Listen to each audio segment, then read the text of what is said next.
Olá, retornando para a resolução de questões, temos uma questão que vai envolver a apresentação de uma molécula de nimesulida.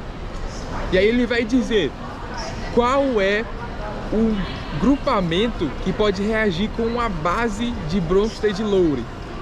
Aí devemos resgatar um conhecimento a respeito das teorias ácido e base existentes, para que a gente consiga resolver essa questão. E como é que a gente vai analisar e falar, essa aqui é um ácido de Lewis, é um ácido de Bronsted-Lowry, se eu não sei a teoria por trás? Devemos então investigar isso. Temos três teorias que vão envolver essa questão da liberação do que se considera ácido e do que se considera base. A primeira teoria, de Arrhenius, vai determinar que ácido é aquela substância que vai liberar para o meio hidrogênio. Esse é o conceito de Arrhenius. É um conceito mais arcaico, mas não deixa de ser um primeiro passo para a investigação e para a conceituação do que seria um ácido do que seria uma base. Em outro momento, temos a teoria de Bronsted-Lowry. É aquela teoria em que há um ácido conjugado, a base conjugada, o ácido e a base em si. E em uma reação química, o que vai ser considerado ácido é aquele que vai ter a capacidade de liberar hidrogênio no meio, e o que vai se considerar base é aquele que vai ter a capacidade de liberar hidroxila no meio. Então vai ter essa complementação. É uma teoria um tanto quanto diferente nesse aspecto. E temos fatores que vão aumentar a liberação de hidrogênio ou diminuir essa liberação de hidrogênio, ou mesmo transferir, alternar entre a liberação, fazer uma modificação da concentração de hidroxila no meio, que seria a base. Aumentar essa quantidade de hidroxila no meio, aumentar aumentar o pH e diminuir o pOH é o mesmo de aumentar a quantidade de hidroxila no meio e tornar o meio mais alcalino, portanto mais básico. Então temos esses aspectos. E a terceira teoria é a teoria de Lewis, a teoria ácido e base de Lewis. O que se considera ácido para Lewis é aquele que tem a capacidade de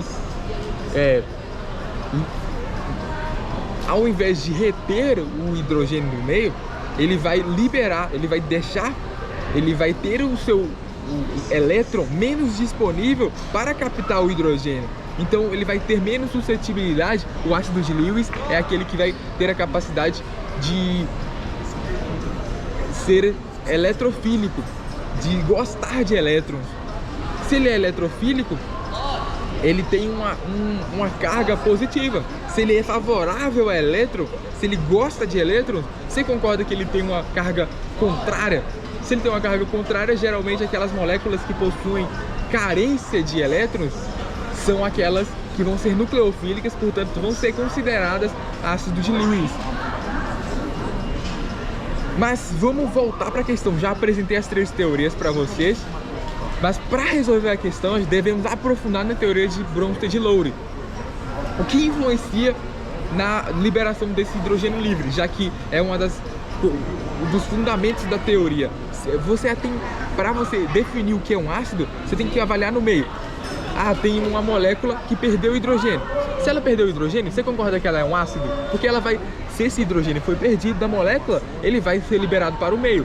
Se você aumenta a quantidade de hidrogênio livre no meio, você aumenta o potencial hidrogênio iônico. Diminui o potencial hidrogênio iônico, o pH, e aumenta a concentração de hidrogênio no meio, tornando mais ácido, tornando o meio mais ácido. Então é isso que vai ser feito. Mas o que influencia positivamente para liberar esse hidrogênio? A primeira variável, a questão a existência de grupo polar. Se você tem halogênio, você concorda que ele tem uma eletronegatividade bem desenvolvida. Então se tem um grupamento na outra ponta, é mais suscetível a quebrar essa ligação. Porque se você tem uma nuvem eletrônica que tem uma densidade muito dispersa, tipo, você tem um dos cantos com alta carga de elétrons, alta carga parcial de elétrons, e outro canto que você tem uma quantidade menor, você concorda que essa nuvem eletrônica vai tendenciar a propiciar maior quebra de reações, de ligações químicas, principalmente do hidrogênio. Ele vai ser disponibilizado no meio. Então, primeiro, existência de halogênio, existência de grupo eletronegativo, existência de anel aromático, porque quanto mais quando você tem o fenômeno de ressonância, que seria a deslocalização dos elétrons, você vai favorecer também a liberação de hidrogênio no meio. Outro ponto positivo para a acidez do meio. Outra coisa importante é a quantidade inferior de radicais alquil, ou seja, cadeias carbônicas menores têm maior propensão a disponibilizar, porque você concorda que o hidrogênio vai ficar mais liberado para ser disponibilizado para o meio. Quanto mais livre ele está, quanto menos impedimento estérico, melhor. Portanto, analisando a molécula com esses argumentos que eu acabei de mostrar para vocês, de dar para vocês, do que se considera o ácido de Lewis, você já consegue analisar os grupamentos da molécula de nimesulida. Temos o radical, o grupamento, a função sulfonamida, temos a função nitro, temos a função metila, temos também a função, outras funções químicas presentes na molécula. A função fenilo também vai estar presente. Portanto, qual delas é mais suscetível? Aqui tem hidrogênio. Primeiro, vamos investigar qual das funções químicas, qual das funções orgânicas possui hidrogênio. De cara já percebemos que a sulfonamida tem o hidrogênio. Então é um ponto positivo? Sim. E já é o nosso gabarito. Com essa análise rasa já podemos definir. Aí você pode se perguntar, uai, por que o nitro, uma vez que ele é carregado, uma vez que ele tem essa polaridade, por que ele não é a nossa opção correta? Porque as cargas, elas não têm uma carga parcial, vai ter elas vão estar, vai acontecer um fenômeno de um equilíbrio de cargas. Tem uma parte negativa e tem uma parte positiva. Portanto, você não tem uma nuvem eletrônica muito dispersa, mas sim um equilíbrio de cargas. Equilíbrio de cargas não propicia a saída de hidrogênio.